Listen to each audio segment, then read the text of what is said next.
Akola doctor Panjabrao Deshmukh कृषी विद्यापीठात 20 ते 22 सप्टेंबर दरम्यान 3 दिवसीय शिवार फेरीचे आयोजन करण्यात आले आहे। या शिवार फेरीचे उद्घाटन राज्याचे कृषी मंत्री दत्तात्रय भरणे यांच्या हस्ते करण्यात आले। या प्रसंगी 4ही कृषी विद्यापीठाचे कुलगुरू तसेच अन्य मान्यवर उपस्थित होते। कृषी मंत्री भरणे यांनी शिवार फेरी दरम्यान प्रत्यक्ष शेतांमध्ये जाऊन पाहणी केली आणि शेतकऱ्यांशी संवाद साधून त्यांच्या अडचणी जाणून घेतल्या। तर कृषी विद्यापीठ चांगल्या पद्धतीने काम करत आहे, मात्र विद्यापीठाने अधिक दर्जेदार तंत्रज्ञान शेतकऱ्यांपर्यंत पोहोचवावे जेणेकरून शेतकऱ्यांना प्रत्यक्ष फायदा होईल, असेही ते म्हणाले। मला या माध्यमातून सर्व शेतकऱ्यांना सांगायचे की आपण सर्वांनी एका पिकावरती अवलंबून न राहता एक एकात्मिक शेती पद्धतीच्या बाबतीत आपण सर्वांनी कुठेतरी आता अवलंबन हे करणं गरजेचं आहे। आणि दुसरं आहे की आपण नेहमी आपल्या डोक्यामध्ये शेतकऱ्यांचे असतं की शेती परवडत नाही।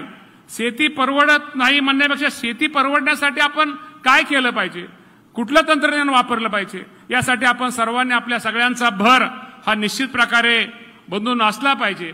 खरं तर आम्ही पश्चिम महाराष्ट्रामधून आम्ही शेतकरी आहोत। मी पण आज जरी मंत्री असलो तर मी शेतकरी आहे, पण शेतकरी आमच्या भागातली शेती आणि आपल्या भागातल्या शेतीमध्ये थोडा खासदार साहेब आमच्याकडे फरक आहे।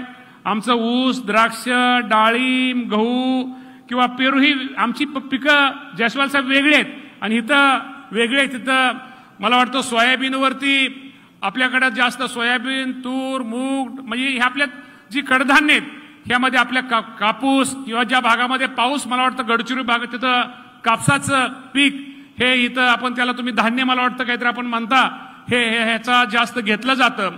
निश्चित प्रकारे मी तुम्हाला एवढंच सांगतो की अशी जयस्वाल साहेब पण कृषी राज्यमंत्री आहेत।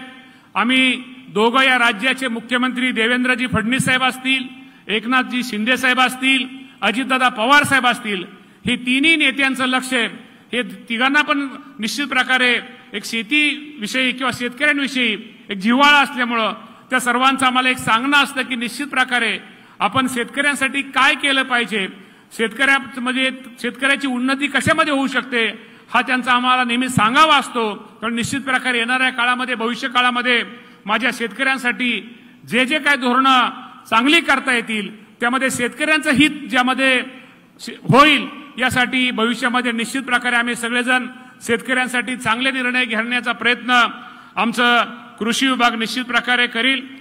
या शिवार फेरीत विविध तंत्रज्ञान, संशोधन आणि नवकल्पना यांचे प्रात्यक्षिक दाखवण्यात आले असून विदर्भासह राज्यातील शेतकऱ्यांना त्याचा लाभ मिळणार आहे।